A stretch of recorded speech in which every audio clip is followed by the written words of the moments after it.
أشهد أن لا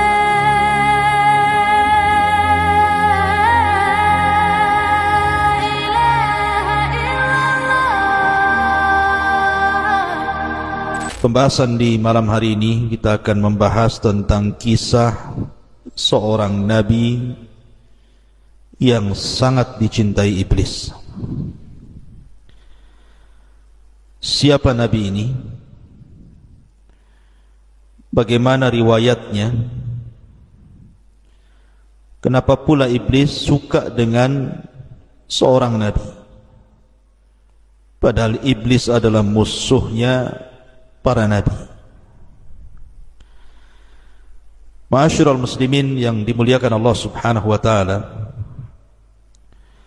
sebagaimana yang sering kita dengar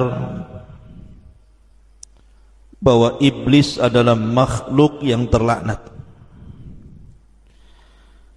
yang Allah Subhanahu wa taala ciptakan sebelum Allah menciptakan manusia, bahkan menempati bumi sebelum manusia menempati bumi. Dan Allah Subhanahu wa taala ciptakan dari api, bahkan sebelum iblis dilaknat oleh Allah Subhanahu wa taala, dia termasuk makhluk yang sangat dimuliakan, bahkan hidup di alam para malaikat. Akan tetapi ketika Allah Subhanahu wa taala menciptakan Adam dari tanah, kemudian meniupkan ruh langsung oleh Allah Azza wa Jalla, dan Allah perintahkan para malaikat untuk sujud, tetapi iblis enggan sujud, bahkan sombong, bahkan tidak mentaati perintah Allah. Dari sini Allah Subhanahu wa taala laknat iblis sampai kiamat. Ma'asyiral muslimin yang dimuliakan Allah Azza wa Jalla, maka sebab laknat Allah kepada iblis inilah, maka permusuhan iblis kepada Bani Adam akan terus sampai kiamat, dan akan berusaha untuk menyesatkan mereka. Akan tapi ada satu kisah yang disebutkan dalam beberapa literatur sirah dari Abdullah bin Umar radhiyallahu anhuma. Dia mengatakan, laqiya iblisu Musa. Suatu ketika iblis ini berjumpa dengan Nabi Allah Musa alaihi salatu wassalam. Faqala, dan mengatakan, ya Musa, anta alladhi istafaka Allahu birisalati wa kallamaka takliman. Kemudian, wahai Musa, sesungguhnya Allah telah memilihmu dengan risalahnya, dan ia telah mengajak bicara denganmu dengan pembicaraan. Artinya Musa adalah kalimullah. Kemudian dia mengatakan, wa ana uridu an atuba fashfa'li ila rabbi. Saya sebenarnya, wahai Musa, ingin bertobat, kata iblis. Bisa enggak kau berikan syafaat kepadaku agar Rabbku mengampuni diriku, sehingga semua dosa-dosaku diampuninya? Maka Musa alaihi salatu wassalam mengatakan, na'am, ya. Maka Musa pun kemudian menghadap Allah. Fada'a Musa rabbahu, maka Musa pun memohon kepada Allah atas permintaan iblis itu. Maka di lain waktu iblis datang lagi kepada Musa dan mengatakan, ya Musa, wahai Musa, sudahkah kau sampaikan hajatku kepada Allah? Maka Musa mengatakan, ya. Aku sudah sampaikan hajatmu kepada Allah. Kalau engkau ingin diampuni dosa-dosamu, kata Musa, maka Allah subhanahu wa ta'ala, qad amarta an tasjuda li qabri Adam. Syaratnya sujud kau ke kuburan Nabi Adam. Wa yutabu alaika. Itu syarat Allah akan mengampuni dosa-dosamu. Ketika mendengar bahwa syarat diterima tobatnya harus sujud di kuburan Adam, fastakbara wa ghadib. Tiba-tiba dia sombong dan murka dan mengatakan, lam asjud lahu hayyan fa kaifa asjud lahu mayitan. Wahai Musa, aku tidak pernah sujud kepada Adam di waktu Adam hidup, bagaimana pula aku sujud kepada Adam ketika Adam sudah mati? Mustahil bagiku. Kemudian iblis mengatakan, ya Musa, innalaka alayya haqqan bima syafa'ta li ila rabbik. Wahai Musa, sekarang aku memiliki hutang kebaikan kepadamu, hutang budi kepadamu, karena engkau sudah berusaha untuk menjembataniku untuk bertobat kepada Rabbmu. Fadkurni, maka ingatlah aku, kata Musa, kata iblis, inda thalathin, pada 3 perkara. Ingat aku pada 3 perkara, dan aku akan berusaha untuk menghancurkannya. Pertama, udhkurni hina taghdab. Ingat aku, wahai Musa, ketika engkau murka, ketika engkau marah. Fa inni ajri minka majrad dam. Sesungguhnya aku berjalan di jalan darahmu. Sesungguhnya aku berjalan di jalan darahmu. Artinya bahwa iblis dan juga orang-orangnya, bala tentaranya, akan masuk ke jalan darah manusia, kemudian membuat manusia itu murka karenanya. Makanya kenapa marah itu datang dari syaitan. Salah satu meredamkannya adalah dengan cara wudu, karena syaitan terbuat dari api, dan api bisa padam dengan air, maka berwudu, kemudian salat.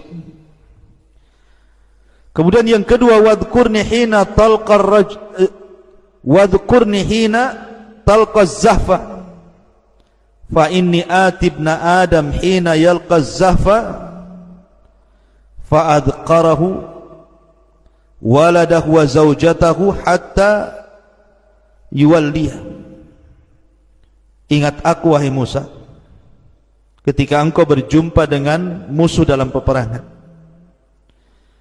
Karena aku akan datang kepada Bani Adam ketika mereka sedang berjihad, berperang melawan musuh di pertempuran, dan akan diingatkan dengan anak dan istrinya sehingga dia takut mati, akhirnya lari dari peperangan. Kemudian yang terakhir, wa iyyaka an tujalisa imra'atan laysat bidzati mahramin fa inni rasuluha ilaik wa rasuluka ilaiha. Dan ingatlah diriku, wahai Musa, bahwa hati-hati, tidak boleh engkau berdiam diri dengan seorang wanita yang bukan mahramnya, karena sesungguhnya aku adalah utusan yang akan menggoda dirimu dan menggoda si wanita itu. Maka kata syaitan, kata iblis, ingatlah 3 perkara ini. Bani Adam akan hancur kalau mereka tidak ingat bahwa itu perbuatan iblis. Riwayat ini disebutkan oleh Al-Imam Ibnul Asakir dengan sanadnya dalam Tarikh Dimaski, dan juga Imam Ghazali dalam kitab Ihya Ulumuddin, dan juga Ibnul Jauzi dalam kitabnya Talbis Iblis, dan beberapa juga para ulama mencantumkan dalam kitab-kitab mereka. Ma'asyiral muslimin yang dimuliakan Allah Subhanahu wa taala, termasuk juga Al-Imam As-Suyuti mencantumkan dalam tafsirnya ketika memberikan catatan kepada surah Al-Baqarah 31 sampai 33. Wa 'allama Adama al-asma'a kullaha thumma aradahum 'alal malaikati faqala anbi'uni bi asma'i haula'i in kuntum shadiqin. Qalu subhanaka la ilma lana illa ma 'allamtana innaka antal alimul hakim. Qala ya Adamu anbi'hum bi asma'ihim falamma anba'ahum bi asma'ihim qala alam aqul lakum inni a'lamu ghaibas samawati wal ardi wa a'lamu ma tubduna wa ma kuntum taktumun. Dan Allah telah mengajarkan seluruh nama-nama kepada Adam, kemudian ditampakkan kepada para malaikat, kemudian dikatakan, beritahu diriku nama-nama mereka jika kalian adalah orang-orang yang benar. Maka para malaikat mengatakan, Maha suci engkau, tidak ada pengetahuan bagi kami kecuali apa yang kau ajarkan kepada kami. Engkau zat yang maha mengetahui lagi maha bijaksana. Maka Allah firmankan, wahai Adam, beritahu mereka para malaikat dengan nama-nama mereka. Maka tatkala Adam beritahu mereka para malaikat dengan nama-nama mereka, maka Allah Subhanahu wa taala katakan, bukankah sudah kukatakan kepada kalian, sesungguhnya aku mengetahui kegaiban langit dan bumi, dan aku mengetahui apa yang tampak dan apa yang kalian sembunyikan. Al-Imam Asy-Syuyuti dalam kitab Ad-Durrar Nuthur ketika memberikan catatan kepada ayat ini, beliau membawakan sebuah riwayat daripada Imam Akhrajahu Ibnu Abi Dunya, dikeluarkan oleh Ibnu Abi Dunya dalam Makayidus Syaitan dari Abdullah ibn Umar radhiyallahu anhuma. Riwayat yang kurang lebih dengan riwayat yang saya baca di atas. Jadi iblis itu suka dengan Nabi Musa alaihi salatu wassalam, karena Musa itu memang nabi yang dekat dengan Allah Azza wa Jalla dan suka berdialog. Maka disematkan kepada Musa kalimat Kalimur Rahman, nabi yang suka berdialog dengan Allah. Karena di antara 25 nabi dan rasul yang dikenal dengan Kalimur Rahman itu 3. Pertama Adam, yang kedua Rasul kita Muhammad sallallahu alaihi wasallam, dan yang ketiga Musa alaihi salatu wassalam. Adam ketika di surga, Rasul ketika di Sidratil Muntaha, dan Nabi Musa ketika di Bukit Saina. Tetapi yang banyak berdialog dengan Allah Azza wa Jalla secara langsung tanpa perantara adalah Musa. Sehingga apapun yang dipesankan iblis kepada Musa, Musa bisa menyampaikan kepada Allah Subhanahu wa taala. Makanya dia berjumpa, iblis suka dengan Nabi Musa dan mengatakan, ya Musa antal ladzi istafaqallahu bi risalatihi wa kallamaka takliman. Wahai Musa, engkau rasul yang Allah pilih dan engkau rasul yang suka berdialog dengan Allah Subhanahu wa taala. Bagaimana idza tubt, kalau aku seandainya bertobat kepada Allah Azza wa Jalla, apakah aku akan diampuni? Bisakah engkau menjadi perantara diriku dengan Allah? Isfa'li ila Rabbi an yatuba alayya. Bisakah kau menjadi perantara bagiku wahai Musa, bincangkan dengan Rabbku, maukah dia mengampuni dosa-dosaku? Artinya iblis di sini kepengen sekali bertobat sebenarnya. Maka kenapa iblis itu menangis apabila melihat seseorang itu sujud? Dan dia pun mengatakan, Allah perintahkan aku untuk sujud, aku pun tidak sujud, sementara hamba ini perintahkan sujud, dia sujud. Makanya suatu saat di masa Nabi Musa, iblis ini ingin bertobat kepada Allah Azza wa Jalla, dan dia minta kepada Musa sebagai perantaranya. Maka Musa pun fada'a Musa Rabbah, meminta dan berdoa kepada Allah Subhanahu wa taala, menyampaikan permohonan iblis itu. Kemudian setelah Musa menyampaikan keinginan iblis, maka iblis datang kepada Musa, "Ya Musa, qad qadaita hajataka." Wahai Musa, sudahkah engkau melaksanakan hajatmu? Kemudian falakiya Musa iblis, maka Musa pun berjumpa dengan iblis dan mengatakan, "Ya iblis, qad amarta an tasjuda li qabri Adam wa yutabu alaika." Aku sudah sampaikan perkaramu kepada Allah. Allah hanya minta syarat kepadamu, sujud ke kuburan Adam. Nanti Allah akan ampuni dosamu. Maka mendengar disuruh sujud kepada kuburan Adam, ghadib, murka langsung iblis itu, enggak terima. Maka dia mengatakan, "Lima asjud lahu hayyan asjudu lahu mayyitan?" Kenapa aku harus sujud kepada Adam di waktu dia hidup, sekarang kau pula suruh aku sujud di waktu dia mati? Waktu Adam hidup saja aku enggak mau sujud, sekarang dia sudah mati kau perintahkan aku sujud? Oh tidak, aku tidak mau. Maka iblis mengatakan, "Ya Musa, annalaka alayya haqqan bima syafa'ta li ila rabbik."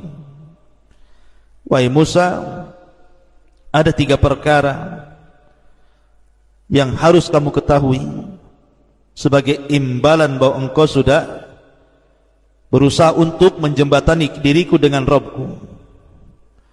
Maka kemudian iblis pun menyebutkan 3 perkara tadi yang saya ulang.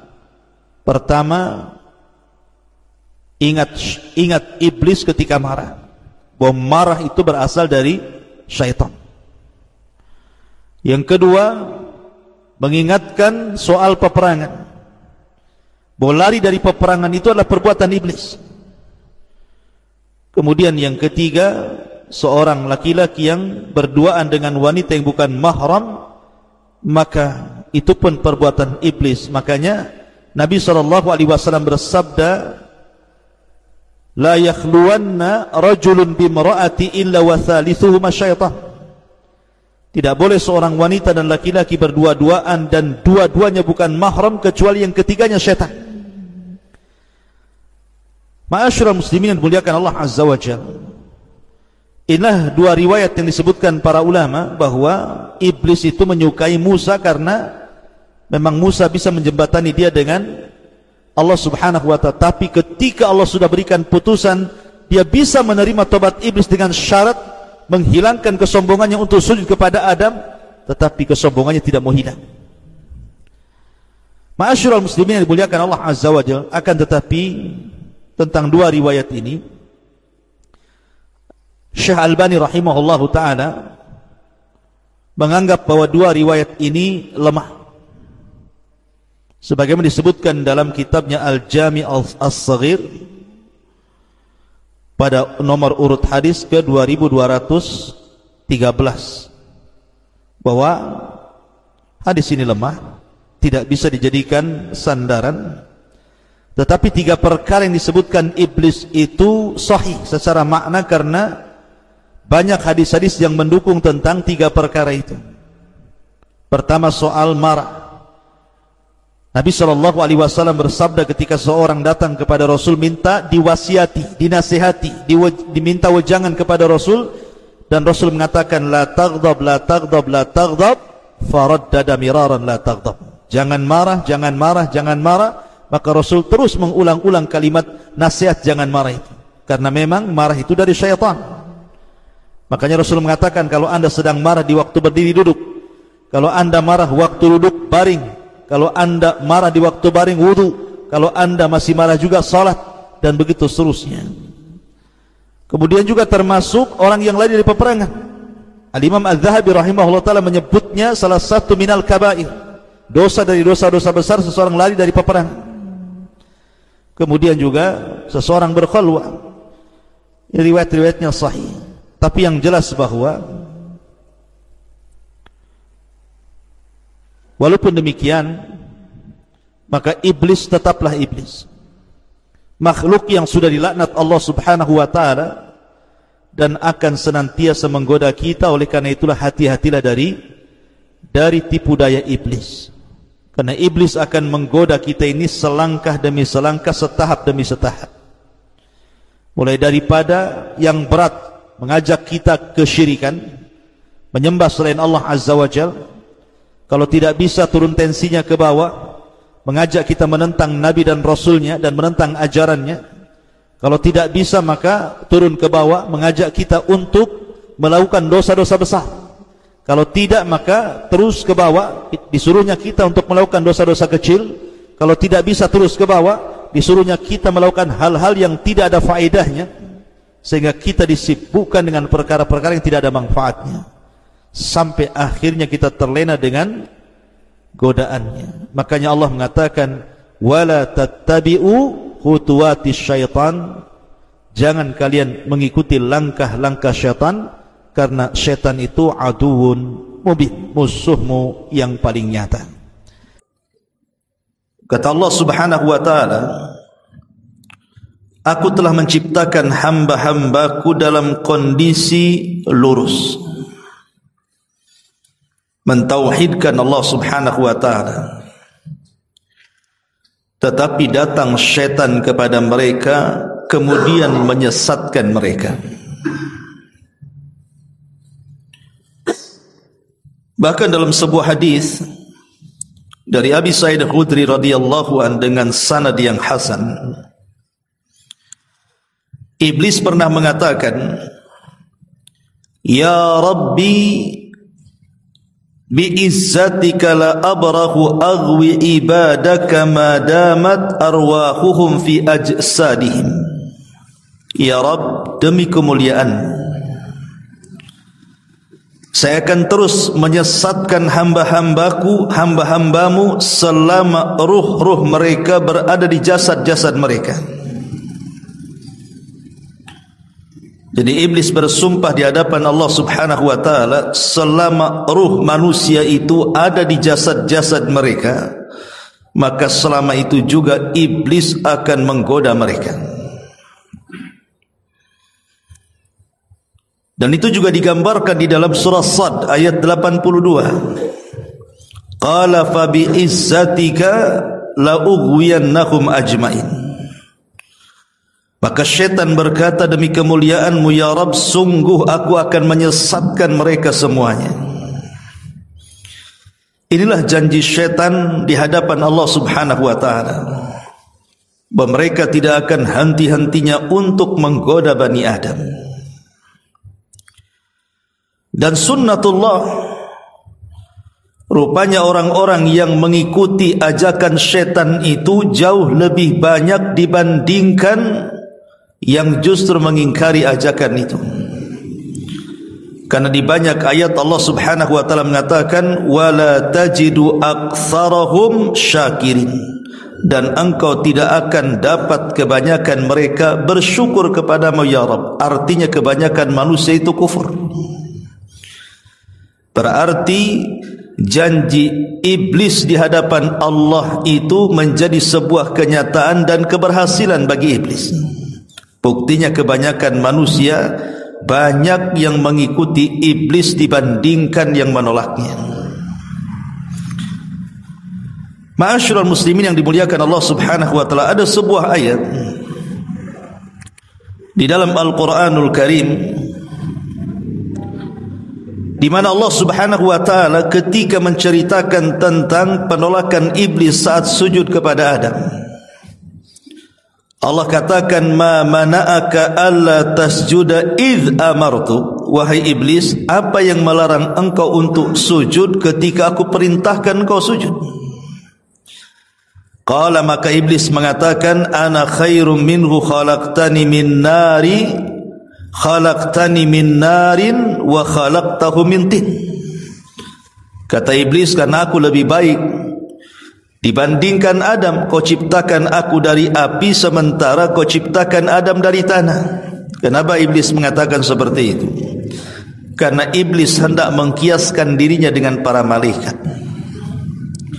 di mana api itu lebih dekat kepada cahaya dibandingkan tanah dengan cahaya. Jadi seolah-olah iblis itu, saya bagian dari para malaikat. Kau ciptakan Adam dari tanah, akulah kau ciptakan dari api. Api dengan cahaya itu mirip-mirip, tapi tanah dengan cahaya kan jauh, tidak ada mirip-miripnya. Padahal kalau kita berlogika, okelah engkau mengatakan bahwa engkau lebih mirip dengan para malaikat. Lah malaikat yang tercipta dari cahaya saja mereka sujud, kau pula yang tercipta dari api tak mau sujud, kan begitu logikanya. Tapi itulah iblis, hendak membangkang perintah Allah Subhanahu wa taala. Makanya Allah Subhanahu wa taala akhirnya mengusir iblis dan mengatakan, qala fahbit minha fama yakunu laka an tatakabbara fiha fakhruj innaka minas saghirin.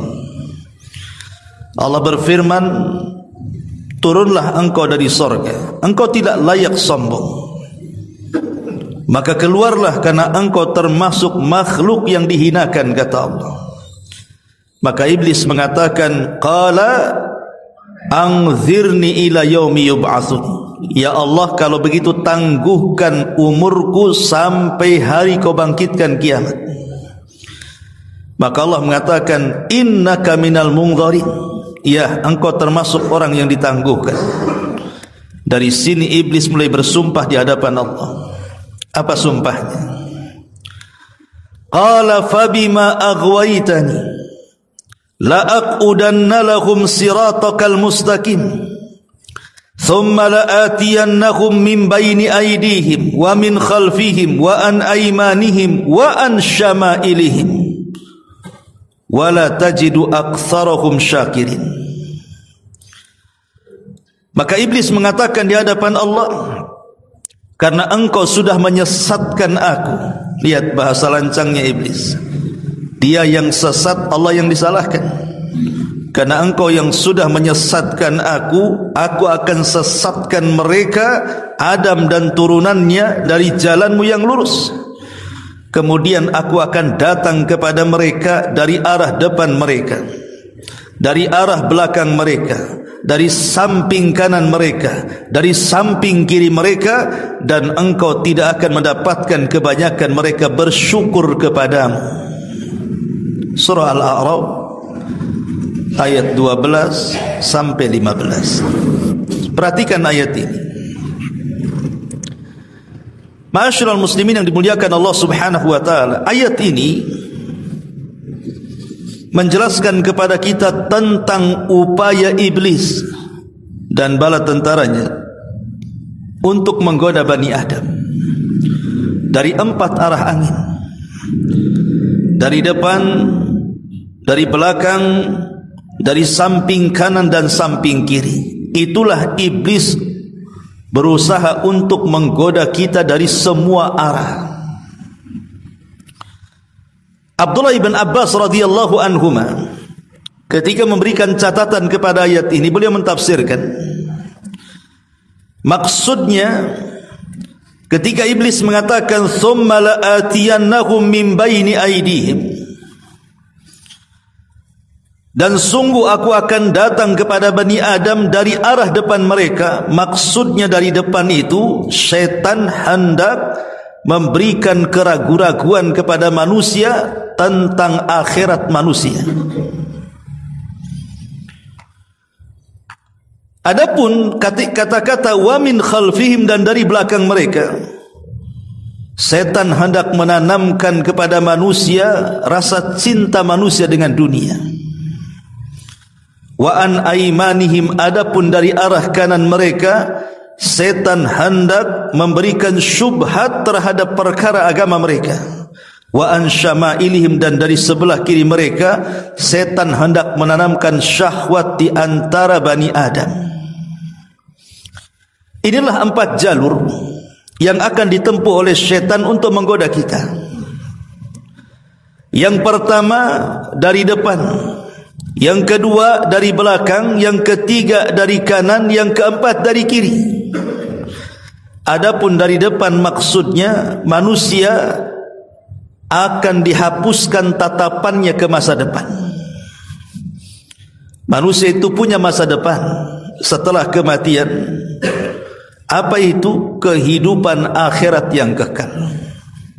Itulah yang diupayakan setan, macam mana caranya manusia melupakan akhiratnya.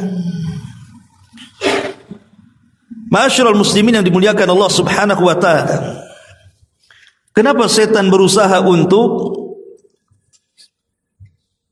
mencoba manusia itu dilupakan dari akhiratnya? Karena tujuan manusia hidup itu kan untuk ibadah. Wa ma khalaqtul jinna wal insa illa liya'budun. Tidaklah aku ciptakan jin dan manusia itu kecuali untuk beribadah kepada Allah Subhanahu wa taala, dan ibadah itu adalah bekal akhirat. Tujuan kita hidup itu kan mencari bekal. Wa tazawwadu fa inna khairaz zadi taqwa. Berbekalah kalian, dan sebaik-baik bekal adalah ketakwaan kepada Allah Subhanahu wa taala. Tapi syaitan berusaha supaya manusia itu melupakan akhiratnya.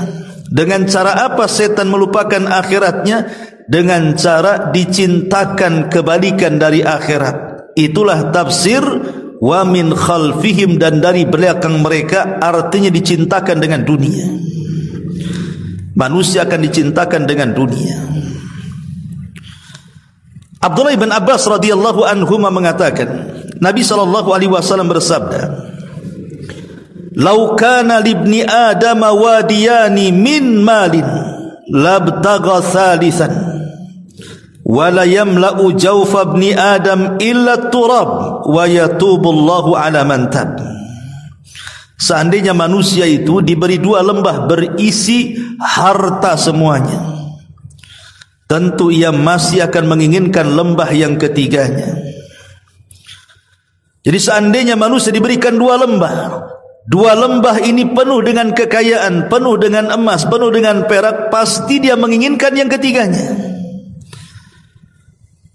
Kata Nabi SAW, yang bisa memenuhi dalam perut manusia itu hanyalah tanah. Allah tentu akan menerima tobat bagi siapa saja yang bertobat kepadanya. Hadis riwayat Bukhari. Inilah yang ditanamkan syaitan kepada manusia, dilupakan dengan akhirat, dicintakan dengan dunia. Padahal Nabi SAW sudah mengatakan dalam sebuah hadis, ta'isa abdu dinar wa ta'isa abdu dirham wa ta'isa abdul qatifati wal khamisah.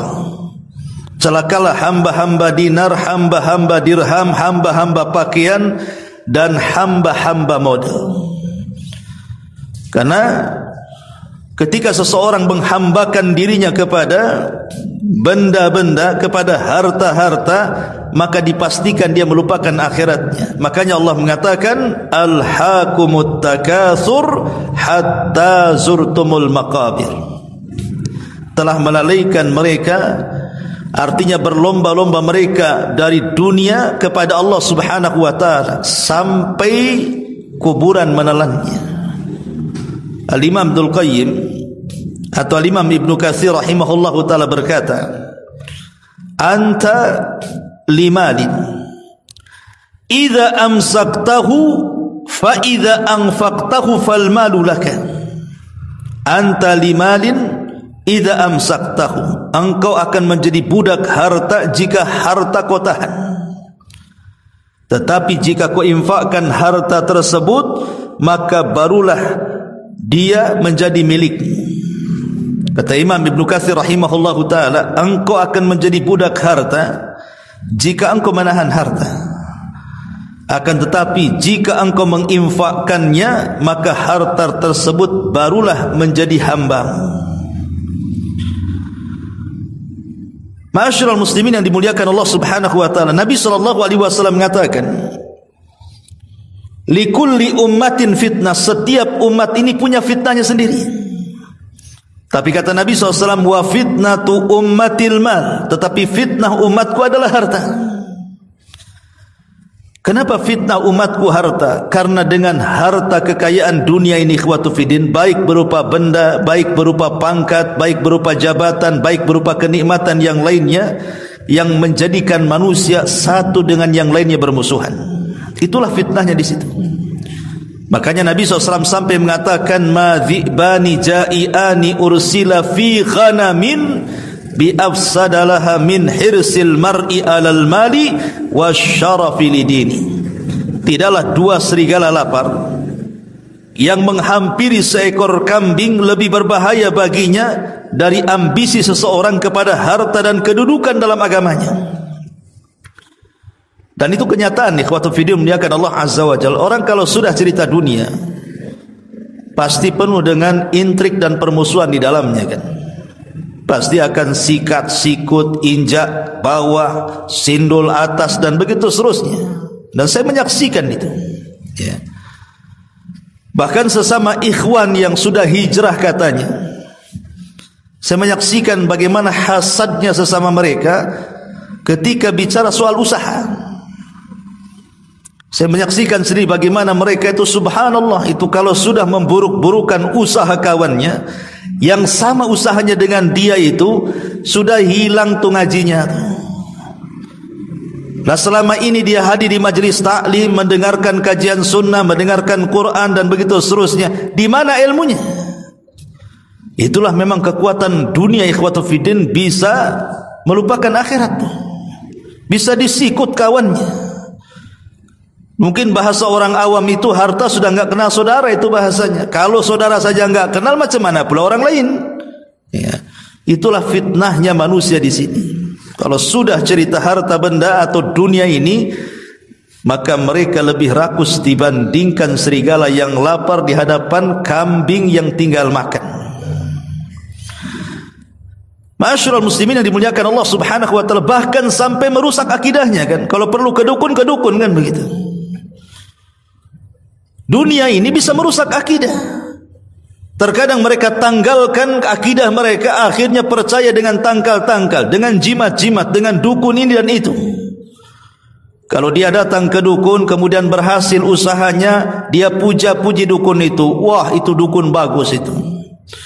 Itu dukun bagus, mantranya bagus, buktinya saya berhasil. Akhirnya kawannya rame-rame datang kepada dukun itu, ngajak sesat pula yang lainnya. Tapi kalau dukunnya ndak sakti, dia celah dasar dukun kampret katanya. Itu dukun palsu, itu ndak jelas itu. Ya. Jadi kehidupan dunia ini bisa ditanggalkan semuanya. Akidah hilang, perkawanan hilang, semua jadi hilang. Itulah yang dikehendaki setan. Dia berusaha melupakan manusia dari akhiratnya, kemudian mencintakan manusia dari dunianya. La atiyannahum min baini aidihim wa min khalfihim. Aku akan datang kepada mereka dari arah depan dengan cara melupakan akhiratnya, dan aku akan datang dari mereka dari arah belakang mereka dengan cara mencintakan dunianya. Karena cinta dunia ini melemahkan ibadahnya. Terlampau banyak orang yang sibuk dengan harta, lupa dengan ibadahnya, lupa dengan salatnya, lupa dengan zakatnya, lupa dengan puasanya, lupa dengan ibadah hajinya, dan begitu seterusnya. Ma'asyiral muslimin yang dimuliakan Allah Azza wa Jalla, ini dua arah yang disebutkan dalam Quran itu. Kemudian dua arah yang lainnya, wa an aimanihim wa an syama'ilihim. Kalau tidak bisa dari arah depan dengan melupakan dari akhiratnya, maka berusaha dari arah belakang dengan mencintakan dengan dunianya. Kalau tidak bisa, maka dari arah sebelah kanannya. Kata Abdullah ibn Abbas radhiyallahu an, maksudnya arah sebelah kanan menanamkan syubhat dalam agamanya. Menanamkan syubhat dalam agamanya artinya berusaha untuk menghiasi yang hak menjadi batil dan batil menjadi hak. Dia berusaha untuk supaya manusia itu terkaburkan dengan perkara agamanya. Dan itu sudah mulai terjadi di zaman sekarang kan. Orang yang suka mengabur-ngaburkan perkara batil menjadi hak, yang hak menjadi batil. Dan itulah janji daripada syaitan. Dalam surah Al-Kahfi ayat 103 dan 104 Allah katakan apa?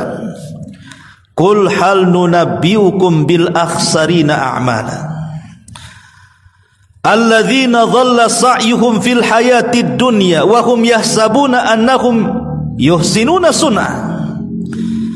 Katakan, Maukah kuhabarkan kepada kalian tentang orang-orang yang paling rugi perbuatannya, yaitu orang-orang yang telah sia-sia perbuatannya dalam kehidupan dunia, sedangkan mereka menyangka bahwa mereka tetap berada di atas kebaikan. Ada orang-orang yang tertipu dengan dunianya akan akhiratnya, ikhwan. Di sini Allah Subhanahu wa taala mengatakan, maukah kuhabarkan kepadamu orang yang paling rugi? Siapa orang yang paling rugi? Orang-orang yang sia-sia amalannya, sia-sia perbuatannya dalam kehidupan dunia, sedangkan mereka mengira mereka masih saja di atas kebaikan. Itulah yang dikatakan oleh Allah Subhanahu wa taala, amilatun nasibah tasla naran hamiyah. Amilatun nasibah, lelah dia beramal saleh, lelah dia melakukan amal ketaatan. Rupanya amal soleh dan ketaatan justru memasukkan ia ke dalam jahannam. Kenapa? Boleh jadi amalan itu penuh dengan kesyirikan, tidak karena Allah. Boleh jadi mungkin riya karena manusia, atau boleh jadi amalan itu tidak sesuai dengan contoh yang dicontohkan Rasulullah, jatuh ke dalam bid'ah. Rasul tidak menyuruh, kita pula mengamalkannya. Atau boleh jadi amalan itu adalah amalan yang mengandung kebatilan di dalamnya, makanya kemudian amalan itu tidak diterima. Dan itulah satu di antara sekian bagaimana syaitan itu mengaburkan perkara yang hak menjadi batil atau batil menjadi hak. Bahkan sekarang khamr saja sudah tidak disebut namanya, namanya jadi jus, padahal khamr itu bilang saja minuman keras. Tapi sekarang yang dikenal bukan minumannya, merek-mereknya itu, dengan berbagai macam mereknya itu. Ataupun riba bank, dibilang bunga katanya. Bunga kan cantik, ikhwan. Kalau dibilang riba kasar, akhirnya dibilang bunga pun sama dia. Begitulah Islam itu lama-lama tinggal namanya. Makanya syaitan itu pernah berkhutbah, ikhwan, di neraka. Setan itu akan mengumpulkan seluruh pengikutnya di neraka. Dan itu disebutkan dalam surat Ibrahim ayat 22. Ini khutbahnya setan di neraka. Wa qala asy-syaitanu lamma qudiyal amru innallaha wa'adakum wa'dal haqq wa wa'adtukum fa akhlaftukum wa ma kana li 'alaikum min sultanin illa an da'autukum fastajabtum li fala talumuni wa lumu anfusakum ma ana bimusrikhikum wa ma antum bimusrikhi inni kafartu bima asyraktumuni min qablu innadh zalimina lahum adzabun alim. Inilah isi khutbah setan di neraka.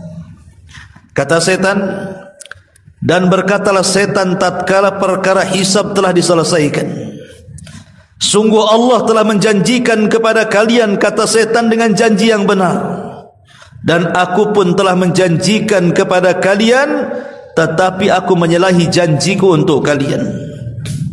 Kata setan, sebagaimana Allah menjanjikan sesuatu yang benar kepada kalian, aku pun sama menjanjikan kepada kalian, tapi janjiku tidak benar.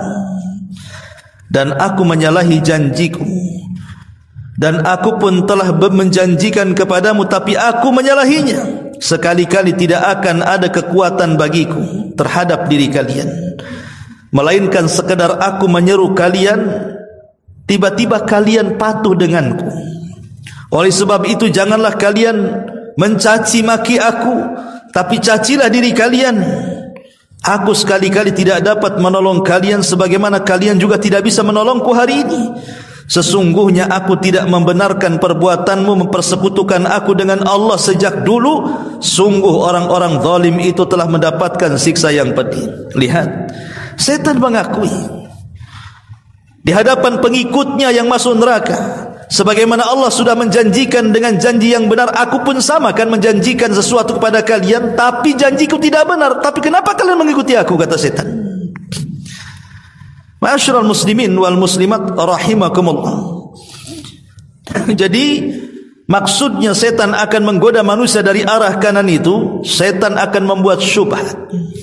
Sebagaimana syubhat ini sudah dilancarkan setan kepada abina, bapak kita Adam di sorga. Bagaimana caranya? Setan memberikan was-was kepada bapak kita Adam. Ketika Allah Subhanahu wa taala mengatakan, wahai Adam, nikmatilah seluruh nikmat yang ada di sorga. Makanan yang ada di sorga makan, minuman yang ada di sorga minum, buah-buahan yang ada di sorga nikmati, tapi tolong jangan dekat satu pohon ini. Wala taqraba hadhihi syajarata fatakuna minadh dhalimin. Sebab kalau engkau dekat dengan pohon ini, apalagi kau makan buahnya, kau termasuk orang zalim, wahai Adam. Bayangkan jumlah buah-buahan di sorga itu tidak terhitung. Jumlah kenikmatan di sorga itu tidak terhitung. Nikmat yang belum pernah dilihat mata, didengar telinga, terlintas dalam otak manusia pun tidak. Tapi dasar umumnya manusia, ikhwan, terkadang kalau ada larangan itu membuat penasaran kenapa dilarang. Pamannya antum makan ini, ada 100 jenis lauk pauk dijajarkan di depan meja antum. Rupanya ada lauk satu berada di pojok, yang itu jangan kau makan ya. Tentu orang penasaran, kenapa yang ini bisa dimakan, kenapa itu pula tak boleh dimakan. Akhirnya mulai dekat, apa sih lauk yang tak boleh dimakan itu? Kan itu manusia begitu. Dia suka penasaran tuh kalau yang dilarang itu. Lah itulah Adam alaihi salatu wasallam penasaran, kenapa dilarang?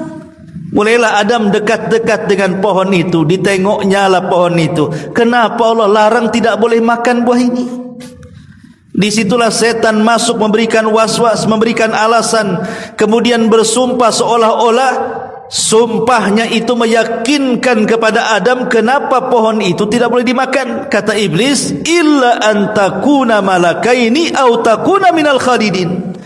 Kenapa Allah Subhanahu wa taala melarang memakan buah itu, wahai Adam? Karena kalau kau makan, kau jadi malaikat nantinya, atau kau akan kekal di sorga nantinya. Oh, maksudnya itu, kata Adam. Kenapa Adam percaya dengan iblis? Padahal iblis ini sedang berbual. Karena iblis membumbui bualannya dengan sumpah. Wa qasamahuma inni lakuma laminan nasihin.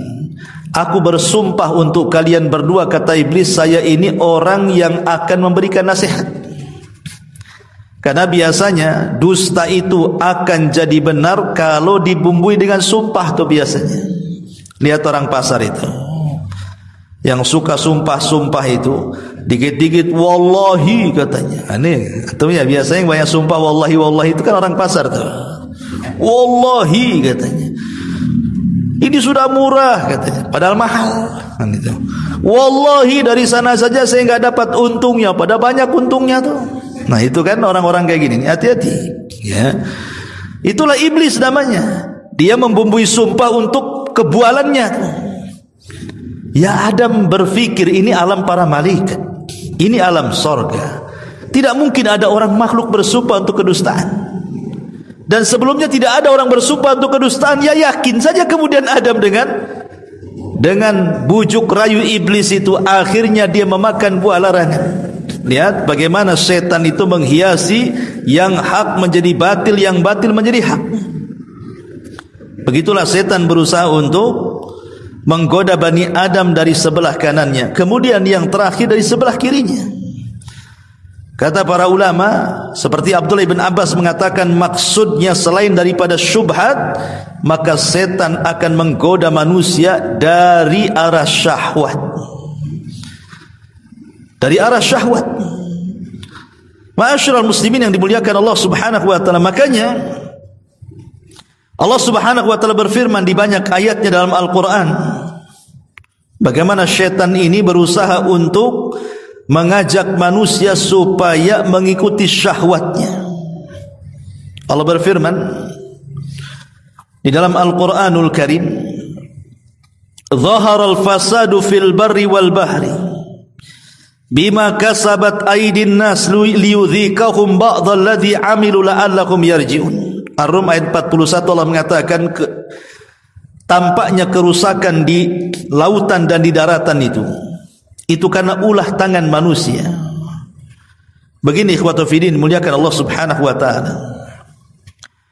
manusia di zaman sekarang lebih didekatkan dengan syahwat-syahwat yang tidak sadar manusia itu sedang terlena dengan syahwat itu. Contoh kecil adalah handphone lah yang ada di tangan kita. Handphone yang ada di tangan kita ini bagian alat untuk mengumbar syahwat, ikhwan. Dan lihat dampak orang yang mengikuti syahwat handphone ini. Coba, dulu belum ada handphone. Orang itu kan suka ngobrol, ikhwan. Karena gak ada handphone kan, ya ngobrol, senyum, datang ke kawannya, silaturahim, dan begitu seterusnya. Sekarang adanya handphone dan ada lagi tuh, cukup WA saja. Itu pun seperlunya. Kadang-kadang salah kata tersinggung. Ingat pertama muncul WA gara-gara dikeluarkan dari grup, sakit hatinya sampai kiamat, ya kan? Kan zaman dulu kan gara-gara handphone tuh, dikeluarkan dari grup Facebook saja sakit hatinya itu 7 turunan tuh. Tapi sekarang udah biasa, dikeluarkan nggak apa-apa, gabung dengan grup lain kan itu. Ya. Tapi contoh juga, bagaimana ketika alat yang kecil ini merusak kita. Dulu kalau mau menghancurkan rumah tangga, datang ke dukun, tolong dukun ceraikan tuh orang itu katanya. Sekarang tidak perlu datang ke dukun, beli handphone dengan paketnya saja, ganggulah istrinya tuh dengan handphone. Itu bisa kacau rumah tangga orang. Kalah mantra dukun dengan mantra handphone itu. Jadi sekarang untuk merusak manusia itu mudah tuh dengan alat cerdas handphone itu. Dan rupanya manusia cenderung untuk itu. Dan itulah menuruti syahwat, akhirnya banyak kerusakan. Makanya Allah mengatakan kerusakan di daratan, di lautan itu karena ulah tangan kita. Dengan handphone yang kecil yang di tangan kita ini merusak segalanya.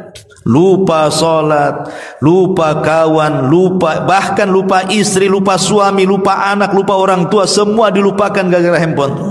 Itu akibat mengikuti syahwat, ikhwan.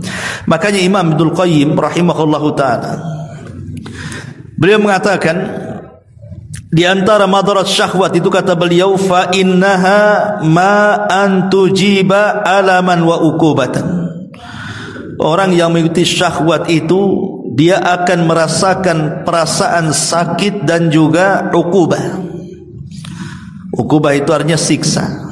Pasti orang yang mengikuti syahwat satu hari akan merasakan sakit dan juga siksa dari Allah Subhanahu wa ta'ala.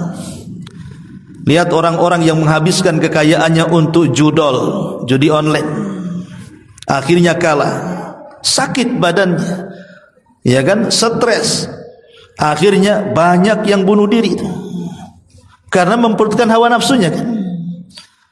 Orang yang berzina akhirnya terkena penyakit. Inilah kadang-kadang anehnya kita ini. Allah dan Rasulnya sudah memperingatkan, jangan berzina, jangan dekat-dekat zina, nggak peduli. Coba kalau dokter yang ngomong, jangan zina, ada penyakit di badan, 5 hari lagi mau mati. Kira-kira berhenti nggak dia berzina? Berhenti kalau dokter yang ngomong. Dokter nggak pakai dalil, ikhwan. Dokter loh kalau ngobati orang nggak pakai dalil. Ya. Tapi ucapannya kenapa bisa didengar? Padahal bisa saja dokter ngibul kan? Anggaplah dokternya ngibul. Berhenti kamu, ini ada penyakit di badanmu. Kalau engkau terus lakukan maksiat itu, nanti menjalar bisa mati kamu. Mungkin dia terfikir itu sepanjang masa tuh. Ya. Tapi kenapa kalau yang ngomong Allah, yang Rasulnya tidak didengar? Padahal sesuatu yang diperintahkan Allah itu pasti ada kebaikannya, sesuatu yang dilarang itu pasti ada madaratnya tuh. Ini yang pertama. Yang kedua, mengikuti hawa nafsu, kata Imam Ibnul Qayyim rahimahullahu ta'ala, imma an taqta'a ladzata akbar minha. Terkadang mengikuti hawa nafsu itu hakikatnya dia telah memutuskan kelezatan yang lebih besar dibandingkan kelezatan yang ia sedang nikmati. Contoh, Nabi SAW mengatakan, man syaribal khamra fid dunya lam yashrabhu fil akhirah. Siapa yang minum khamar di dunia, dia tidak akan minum khamar di akhirat. Padahal khamar di akhirat jauh lebih lezat dibandingkan khamar di dunia kan. Hilang tuh kenikmatan yang lebih besar daripada yang ia sedang nikmati di dunia karena mengikuti syahwatnya. Atau yang ketiga, kata Imam Ibnul Qayyim, an tudayyi waqtan idha'atahu husratan wa nadamatan. Akan hilang waktu-waktu yang harusnya bermanfaat dalam hidupnya sehingga akhirnya menjadi sebuah penyesalan yang tidak ada akhirnya. Orang kalau memperturutkan hawa nafsunya, ikhwatu fiddin, satu hari dia nongkrong di hadapan handphone, di hadapan televisi, di hadapan alat-alat elektronik yang lainnya, satu hari dia di situ, yang harusnya satu hari itu dia dapat manfaatkan, entah dunia entah akhiratnya, enggak dapat apa-apa jadinya. Di dunia rugi, di akhirat juga rugi. Itulah yang memperturutkan hawa nafsunya. Atau yang keempat, antadhhaba malan baqa'uhu khairun lahu min dhihabi. Atau boleh jadi menghabiskan harta yang harusnya harta itu bermanfaat bagi kehidupannya, akhirnya hilang begitu saja. Ya tadi contohnya, orang yang memperturutkan hawa nafsunya untuk umpamanya berzina, habis uangnya hanya untuk main perempuan. Sudah miskin dia baru menyesal. Habis hartanya untuk mabuk gitu. Sudah habis baru menyesal. Apalagi kemudian muncul dengan berbagai macam penyakit, dengan kelemahan dalam badannya. Saya kenal orang yang sudah tobatlah, usianya sudah tua, banyak penyakit di badannya. Rupanya vonis dokter karena dulunya dia pemain narkoba. Jadi sudah komplikasi itu dalam badannya. Dia ngangkat saja sudah enggak tahan. Ngangkat barang, ya, dia pernah jadi tukang juga tempat saya itu, ngangkat semen padahal pakai gerobak. Itu kayak lari 10 kilo ngos-ngosan. Udah enggak tahan, lemes badannya. Padahal usianya ya seumaran juga gitu. Jadi rupanya setelah ditanya, kenapa kamu seperti ini? Kok ini aja enggak bisa ngangkat? Cemana mau kerja? Ya. Dia bilang, dia cerita masa lalunya. Itulah dulu saya suka mabok, narkoba, perempuan, akhirnya banyak penyakit di badan. Akan menyesal akhirnya ikhwatu fiddin. Ya. Ma'asyiral muslimin yang dimuliakan Allah Azza wa Jalla. Atau yang kata Imam dulu yang selanjutnya, antasluba ni'matan baqa'uha aladh min qada'i syahwati. Atau bisa mencabut kenikmatan yang harusnya nikmat itu tetap bisa dinikmati tapi menjadi hilang karena hapus dengan syahwat yang diperturutkannya. Atau antunsi'a ilman dzakarahu aladza min naili syahwa. Atau menghilangkan ilmu pengetahuan. Ma'asyiral muslimin yang dimuliakan Allah Subhanahu wa taala. Jangankan antum lah, terkadang saya juga bila melihat berita di YouTube itu, entah apa, entah kebakaran apa gitu kan. Kadang-kadang keasikan itu nyambung-nyambung tuh. Yang harusnya saya persiapan nih nanti malam mau ngaji nih. Keasikan akhirnya mau 1 jam juga nonton itu kan. Lah itu saya rasakan tuh. Akhirnya yang harusnya persiapan terlena dengan nonton YouTube, padahal mendengar berita tuh. Apalagi orang yang dengar sinetron yang bersambung-sambung itu, drakor itu, wah itu sudah. Sampai akhirnya istri ketika saking banyak memandang drakor itu, drakor itu kan pemainnya ganteng-ganteng, ikhwan, putih-putih. Tengok suaminya hitam, tiba-tiba ditengok dengan handphonenya, kok beda suaminya, beda. Subhanallah. Atau sebaliknya kan gitu. Tengok mungkin suaminya sinetron, cantik-cantik dalam sinetron itu. Iya kan yang dipilih yang cantik-cantik, yang ramping-ramping kan itu ya.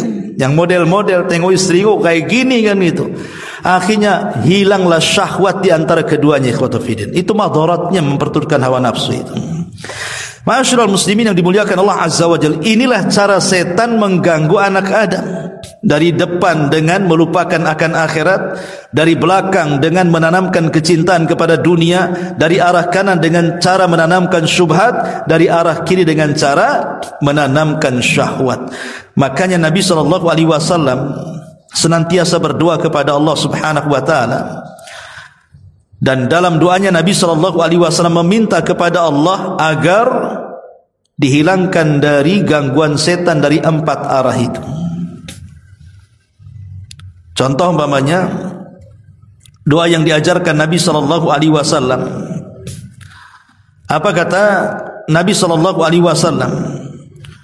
Allahumma inni as'alukal huda wat tuqa wal afafa wal ghina. Ya Allah, aku berlindung dari kamu. Ya Allah, aku meminta kepadamu hidayah. Pertama minta hidayah. Kemudian yang kedua, minta tuqa ketakwaan. Kemudian yang ketiga, minta afaf, kehormatan agar dijaga. Kemudian yang terakhir, minta ghina, kekayaan. Karena 4 perkara ini juga yang menyelamatkan dari 4 arah yang diganggu oleh syaitan kepada kita. Hidayah, takwa, kemudian juga bisa menjaga kehormatan dan bisa menjaga kekayaan, maksudnya kaya hati. Baik, ma'asyiral muslimin wal muslimat rahimani wa rahimakumullah. Ada sebuah hadis, tapi hadis ini memang dipertentangkan tentang sanadnya oleh para ulama. Ya, artinya masih dibincangkan tentang kesahihannya. Tapi hadis ini masyhur dan maknanya juga sahih. Jadi kita tidak membahas lafadznya, tapi hanya membahas maknanya saja. Hadis ini diriwayatkan dari sahabat ataupun dari seseorang yang bernama Wahab ibn Munabbi. Wahab ibn Munabbi. Bagaimana lafadznya? Amara Allah Ta'ala Iblisa an ya'tiya Muhammadan sallallahu alaihi wasallam wa yujibuhu an kulli ma yas'aluhu. Diceritakan bahwa Allah pernah merintahkan kepada iblis agar datang kepada Rasulullah dan menjawab semua yang ditanyakan oleh Rasulullah kepada iblis. Kemudian iblis pun jaa ala surati syaikhin, datang kepada Rasul dalam bentuk kakek-kakek. Wa biyadihi ukaz, dan di tangannya membawa tongkat. Faqala lahu, maka kemudian dikatakan kepadanya, kata Nabi, man anta, siapa kamu? Qala, maka dia mengatakan, ana iblis, saya adalah iblis. Qala lima ji'ta, apa tujuanmu kemari? Qala iblis mengatakan, innallaha amarani an atika wa ujibaka an kulli ma tas'aluni. Allah memerintahkan aku, wahai Muhammad, untuk datang kepadamu dan menjawab semua pertanyaan. Maka kemudian Nabi SAW mulai bertanya. Lah salah satu pertanyaannya adalah tentang siapa temanmu. Man rufaqauka min ummati, siapa teman-temanmu dari umatku wahai iblis? Qala asyaratun, ada 10 orang, kata iblis. Mereka adalah temanku. Jadi iblis mengatakan 10 orang ini temanku di dunia. Siapa mereka? Awaluha, yang pertama, sultanun jair, pemimpin yang tidak adil. Wasani, dan yang kedua, ghaniyun mustakbir, orang kaya yang sombong. Wasalis, dan yang ketiga, tajirun khain, pedagang yang tidak jujur. Warabi, dan yang keempat, syaribul khamri, peminum minuman yang memabukkan. Wal khamis, dan yang kelima, al-qattat, tukang fitnah, tukang mengadu domba. Wasadis, dan yang keenam, sahibuz zina, seorang pezina. Wasabi, dan yang ketujuh, akilu malil yatim, pemakan harta anak yatim. Wasamin, yang berdelapan, al-mutahawin bis salat, orang yang meremehkan salat. Watasi, dan yang ke-9, mani'uz zakat, orang yang tidak mau bayar zakat. Dan yang ke-10, alladhi yutilul amalu, orang-orang yang terlampau panjang angan-angannya. Kata iblis, 10 orang inilah temanku, katanya. Lihat, yang pertama di sini, kata iblis, pemimpin yang tidak adil, sultanun jair, pemimpin yang jahat, pemimpin yang zalim. Ma'asyiral muslimin yang dimuliakan Allah Subhanahu wa taala, para pemimpin-pemimpin yang tidak adil atau istilah pemimpin-pemimpin yang zalim, kenapa dikatakan atau oleh syaitan dikatakan bahwa ini adalah teman dia di dunia. Karena kita tahu Allah itu suka dengan keadilan dan Allah itu tidak suka dengan kezaliman. Tapi iblis sebaliknya suka dengan kezaliman dan tidak suka dengan keadilan. Makanya kemudian iblis akan masuk dalam bab hukum.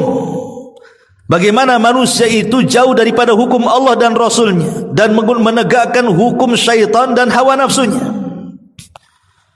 Nabi SAW di zamannya ada seorang wanita dari Bani Mahzum mencuri. Dan wanita ini sampai pencuriannya ke Nabi SAW. Ingat, sebuah kriminal kalau sudah sampai di tangan penguasa hakim maka tidak bisa dibatalkan. Harus ditegakkan hukum. Itulah syariat Islam. Kalau belum sampai ke hakim bolehlah dia tobat. Tapi kalau sudah ditangani hakim maka tidak bisa lagi untuk diberhentikan. Harus terus kasusnya diselesaikan. Jadi karena yang mencuri ini wanita anak bangsawan, kabilahnya keberatan. Jangan, dia anak kepala suku kami. Gimana caranya yang melobi Nabi SAW supaya jangan ditegakkan hukum potong tangan itu. Akhirnya kemudian mereka pun melobi-lobi, tapi tidak bisa dilobi. Terakhir mereka datang kepada orang yang dekat dengan Nabi, namanya Usama ibn Zaid. Maka Usama ibn Zaid datang kepada Rasul, melobi Rasul supaya diringankan hukumannya, minimalnya jangan dipotong tangannya. Tapi Nabi malah marah di hadapan Usama dan mengatakan, atashfa'u fi haddin min hududillah, apakah engkau meminta bantuan dalam perkara had, ketentuan dan keputusan yang Allah sudah putuskan? Tidak bisa. Kemudian Nabi SAW ketika itu berkhutbah di hadapan para sahabat dan mengatakan, innama halakal ladzina min qablikum innahum atau annahum kanu idza saraqa fihimus syarif tarakuhu wa idza saraqa fihimudh dhaif aqamu alaihi alhaq wa imullah law anna Fatimah binta Muhammadin saraqat laqata'tu yadaha.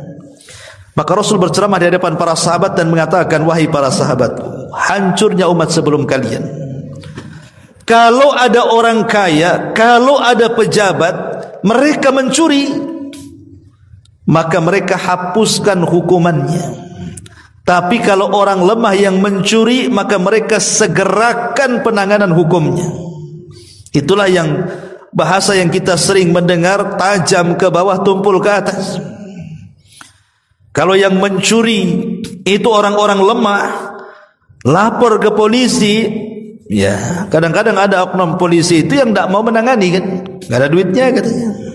Coba kalau pejabat yang melapor belum 24 jam sudah ditangani, sudah ketangkap pula pelakunya. Itu yang terjadi hukum di negara kita dan negara-negara yang lainnya kan. Lah setan itu suka dengan seperti ini. Dia menyebar ketidakadilan di tengah-tengah masyarakat. Maka siapapun penguasanya, siapapun pemegang hukumnya, mau hakimnya, mau jaksanya, mau siapapun, mau polisinya, mau tentaranya, ketika mereka zalim dan tidak menegakkan keadilan, mereka teman-teman syaitan. Ini yang pertama. Ya. Kemudian yang kedua, orang kaya lagi sombong. Dalam sebuah hadis Nabi SAW mengatakan, salasatun la yukallimuhumullahu yawmal qiyamah wa la yuzakkihim wa la yanzuru ilaihim wa lahum adzabun alim. Kata Rasul, ada 3 kelompok Allah tidak akan bicara dengan mereka pada hari kiamat. Allah tidak akan membersihkan mereka pada hari kiamat. Allah tidak akan memandang mereka pada hari kiamat, dan mereka dihadapkan dengan siksa yang pedih pada hari kiamat. Siapa mereka? Salah satunya adalah syaikhun zanin, orang tua rentak dia berzina, wa malikun kadzab, penguasa yang berdusta, wa ailun mustakbir, orang miskin sombong. Ma'asyiral muslimin yang dimuliakan Allah Subhanahu wa taala, orang kaya sombong itu sudah tercela, bahkan dosa besar sombong itu. Kenapa? Karena sombong itu adalah ridanya Allah. Sombong itu pakaiannya Allah. Kalau kita pakai pakaiannya Allah kepada kita, kebesaran. Karena sombong itu hanya Allah saja yang berhak, kita tidak boleh sombong. Bahkan kita harus kebalikan daripada sifat Allah, dari nama Allah Mutakabbir, kita harusnya mutawadi, rendah diri. Lah orang yang kaya sombong itu tidak disukai Allah Subhanahu wa taala. Betapa banyak orang-orang kaya sombong ditenggelamkan seperti Qarun, ataupun ditenggelamkan ke dalam dasar lautan seperti Fir'aun, dan begitu seterusnya. Lah kalau orang kaya sombong saja Allah tidak suka, apalagi orang miskin sombong, makin tak suka lagi. Sebab orang kaya sombong masihlah ada orang punya alasan wajar dia kaya sombong. Karena ada duitnya, karena ada mobilnya, karena ada rumahnya yang megah. Ini sudah miskin sombong, apa yang mau dibanggakan katanya? Miskin kok sombong pula. Mau sombong gimana? Menyombongkan rumah tak ada rumah, mau menyombongkan kendaraan tak ada kendaraan, mau menyombongkan dengan uang tak ada uang. Makanya kenapa sama-sama sombong nih, si kaya sombong, si miskin sombong, tapi si miskin sombong lebih besar dosanya dibandingkan si kaya sombong. Gitu ya. Kenapa? Karena si kaya sombong ada penyebabnya, kekayaan dia lah. Ini sudah miskin sombong loh. Kok bisa orang miskin sombong itu? Ya, ini yang kedua, orang kaya sombong. Yang ketiga, pedagang yang tidak jujur. Rasul mengatakan, al-bayyi'ani bil khiyar ma lam yatafarraqa fa in sadaqa wa bayyana burika lahuma fi bai'ihima wa in katama wa kadzaba muhiqat barakatu bai'ihima.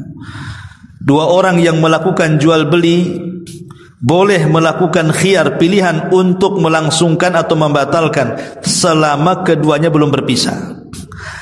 Atau beliau bersabda, hingga keduanya berpisah. Apabila keduanya jujur menampakkan dagangannya, maka keduanya diberkahi dalam jual belinya. Namun apabila keduanya menyembunyikan dan berdusta dalam jual belinya, maka akan diangkat keberkahan jual belinya. Ingat bahwa pedagang yang tidak jujur itu, mereka tidak akan berkah dagangannya.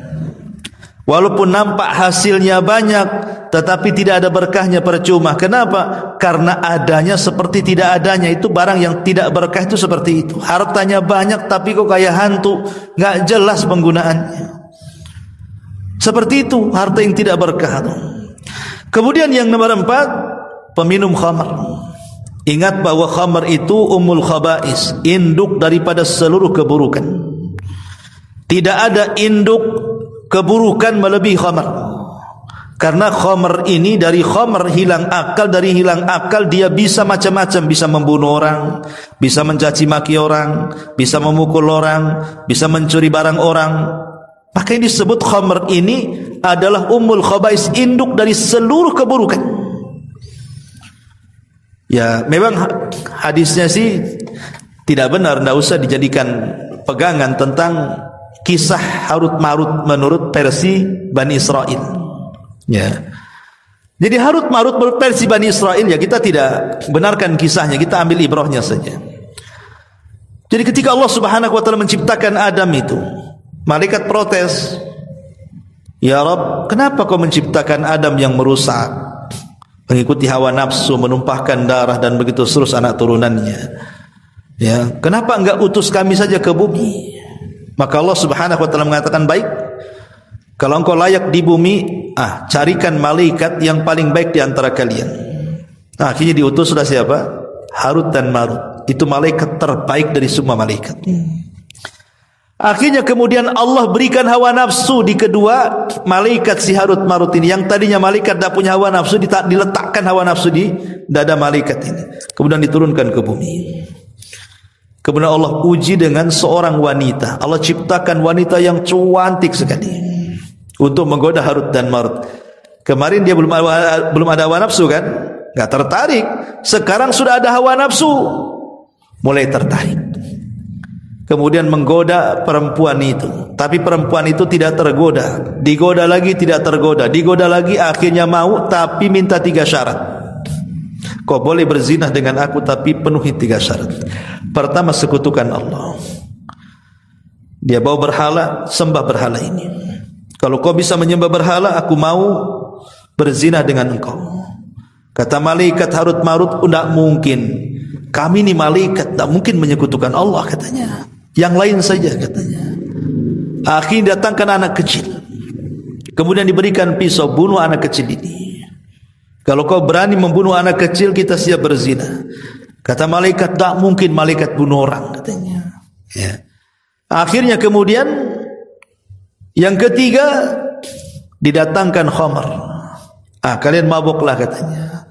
Dipikirnya dua malaikat ini daripada syirik, daripada bunuh, bagus aku minum katanya kan. Minumlah khamar ini. Setelah dia mabuk, lupa, tidak sadar, akhirnya ambil pisau, ditusuklah anak itu. Setelah ditusuk anak itu, akhirnya diambil berhalanya, disembah. Namanya orang mabuk. Akhirnya lengkap 3 paket maksiat itu dilaksanakan harut marut itu.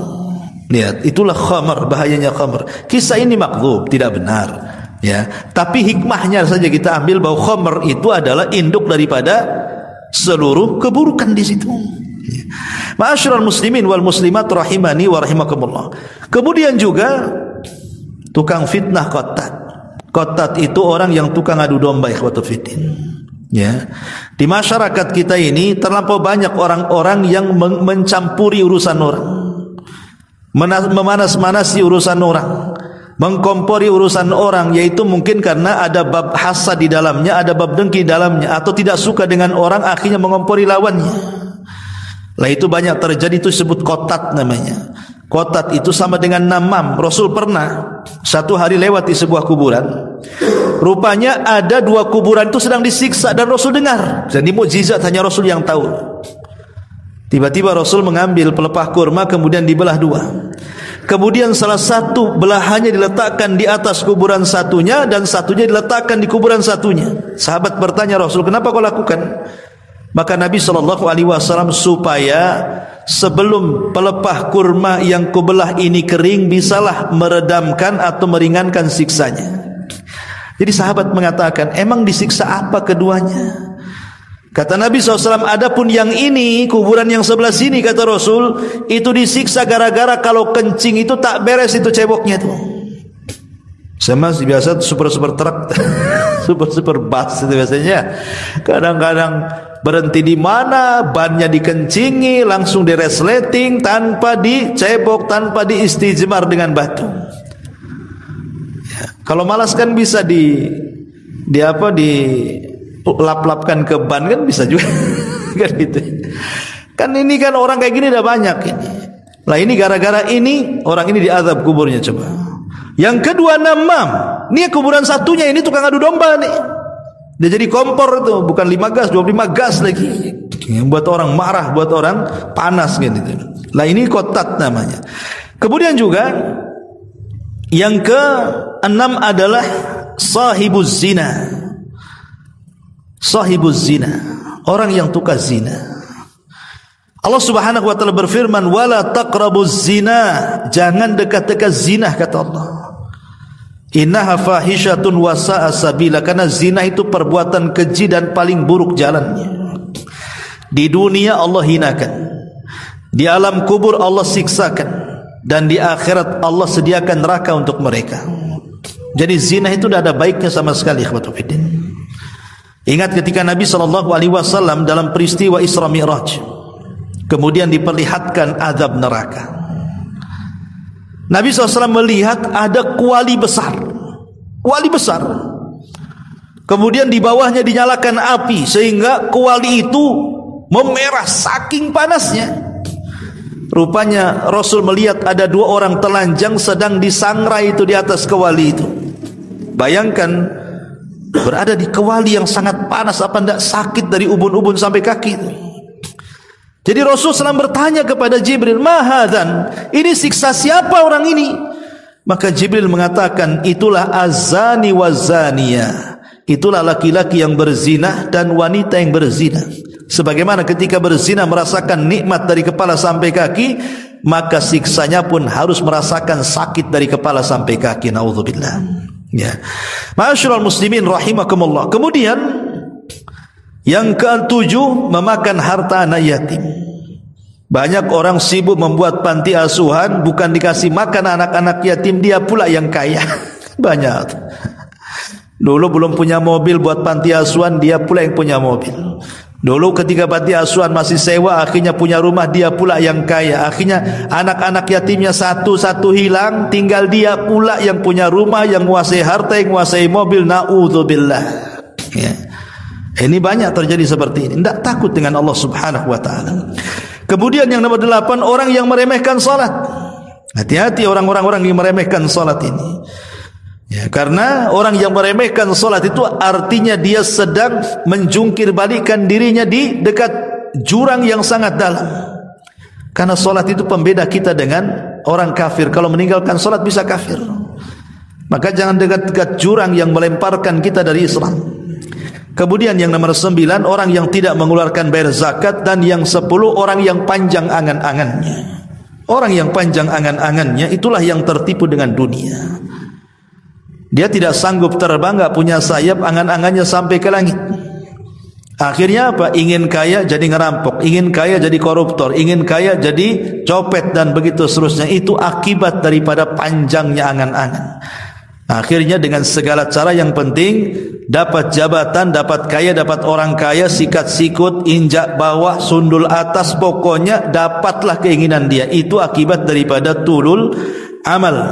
Bahkan lihat ucapan para ulama ketika bicara soal tulul amal ini. Contoh umpamanya apa yang dikatakan oleh para ulama.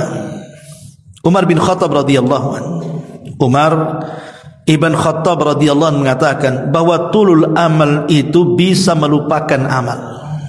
Tulul amal yunsi al amal. Orang yang panjang angan-angannya akan melupakan banyak amal soleh dalam kehidupannya. Maka lihat orang-orang yang malas itu biasanya yang panjang angan-angannya tuh. Tapi orang yang rajin itu biasanya yang pendek angan-angannya.